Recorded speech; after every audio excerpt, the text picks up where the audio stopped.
Hey, mambo vipi? Karibu sana katika channel yangu ya YouTube. Natumai sote ni wazima. Tunaendelea na kujifunza HTML language. Na katika video hii ya leo ndio video ambayo itakuwa ya kufunga kipengele hichi cha table katika HTML, na tutakuja kuingia katika kipengele kingine cha form katika video ambayo itafuata. So katika kufunga kipengele hichi cha table kuna kodi nyingine ambazo zilikuwa zikitumika huko mwanzoni zamani, lakini kwa sasa zimekuwa hazitumiki na badala yake CSS imekuwa ikifanya kazi ambazo hizo kodi zilikuwa zinafanya. So tulidiscuss baadhi ya hizo attribute, hizo kodi katika video iliyopita kama unakumbuka hapa, lakini leo pia kuna nyingine ambazo nimekusogezea mbili, border na issue ya color, background color, tutaweza kuona hapa katika video hii ya leo. So hizi ambazo tulitumia katika video iliyopita wacha niweze kuzifuta, ambazo tulitumia attribute za table element kuonesha style na behavior mbalimbali ambazo tunazipata katika table yetu. So nimefuta hapa na nitafuta hii ya width ambayo tuliweka hapa katika video iliyopita. Nitasave file yangu, nikirefresh sasa hivi tupo na table yetu ya kawaida tu kama hivi. Na kumbuka hii table tuliipa style CSS na ndio maana ikaja na rangi kama hivi, lakini kama hujaweka hizi style huku, kama unakumbuka tulipokuwa tunatengeneza table hii kwa mara ya kwanza, nilikuonesha the way ambavyo nimeiweka hii style. Lakini tukiweza kuiondoa hii kwa kuweka comment kama hivi, basi nikisave na kurefresh file yangu, table itaonekana hivi. So table yako ukitengeneza usipoweka kitu chochote, just ita display kama hivi tu, lakini baadaye unaweza kutumia CSS na ukaistyle hii ikawa tofauti kabisa, na mtu akaweza kupenda na kuona vizuri zile data ambazo zina display katika hiyo table. So leo katika hizo code ambazo zilikuwa zikitumika zamani na unaweza kukutana nazo katika zile site za zamani, lakini katika site za sasa hivi zimekuwa hazitumiki tena, japo zinafanya kazi kama kawaida. Code zenyewe ni ya border attribute ambayo inawekwa katika hii element ya table. So katika element ya table hapa unakuja unaweka attribute yako ambayo inaitwa border. So hii kama unavyoona tayari imepiga wekundu, kimaanisha hii haitumiki tena attribute hii, lakini una uwezo wa kufanya nayo kazi. Mfano nikaweka mimi pixel 2 border yangu, nichukue size hiyo, nikirefresh katika browser yangu, na kweli nimeweza kupata border katika table yangu.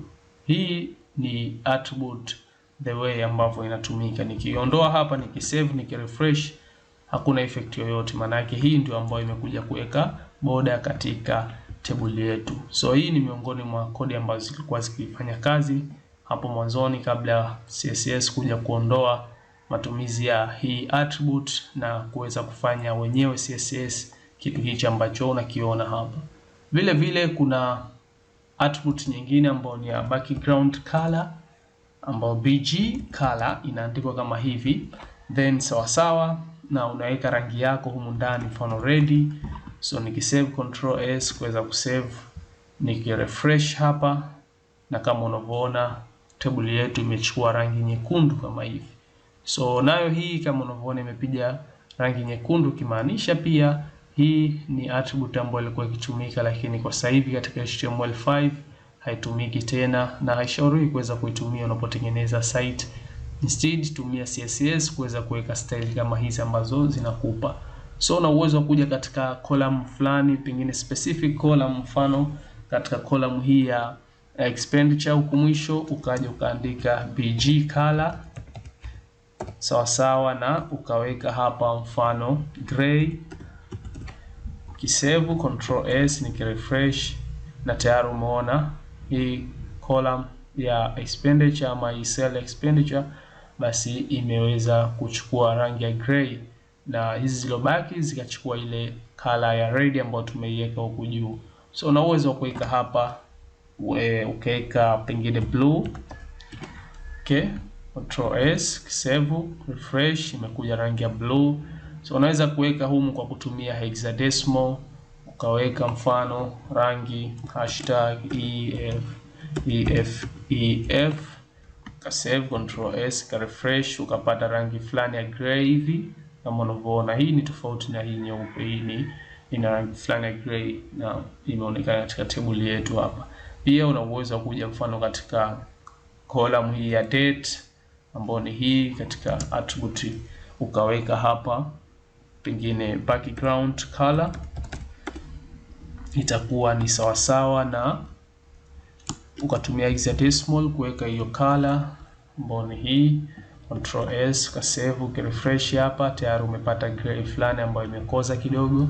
Hii imekoza sana, na hii ile kuwemo katika body humu na sehemu nyingine ambayo hatujaweka color imekuwa lighter. So hivyo ndivyo ambavyo unaweza kuzitumia hizi kodi za zamani kidogo ambazo zilikuwa zikitumika, border na background color, kuweza kuweka muonekano tofauti wa hiyo table yako. Nirudie tena tu, hizi ni kodi ambazo zilikuwa zikitumika. Kwa sasa haishauri kuweza kutumia, instead tuweze kutumia CSS, na CSS bado hatujajifunza katika YouTube channel yangu, lakini nategemea kuweza kukamilisha mafunzo haya ya HTML ndani ya wiki hii kwa kuweza kumaliza form. Vitu vingi tumeshaweza kujifunza, then baada ya hapo tutaingia katika CSS na kuweza kujifunza mambo mengi sana katika CSS. Tutaweza kuenjoy sana, tutajifunza vitu vingi ambavyo tunaweza kuvifanyia katika hizi site ambazo tunategemea kwenda kuzitengeneza. So CSS ni mojawapo ya kitu ambacho ina nguvu sana katika website zetu. So usiwe mbali na YouTube channel yangu, endelea kufuatilia, subscribe kama bado hujasubscribe, gonga alama ya kengele ili usiweze kupitwa na video ambayo nita-upload muda wote ule. Kama unavyofahamu, kila siku katika YouTube channel yangu nimekuwa niki-upload video tofauti tofauti, na share na wengine nao wapate kuja kujifunza pamoja na sisi. Tukutane katika video ambayo itafuata.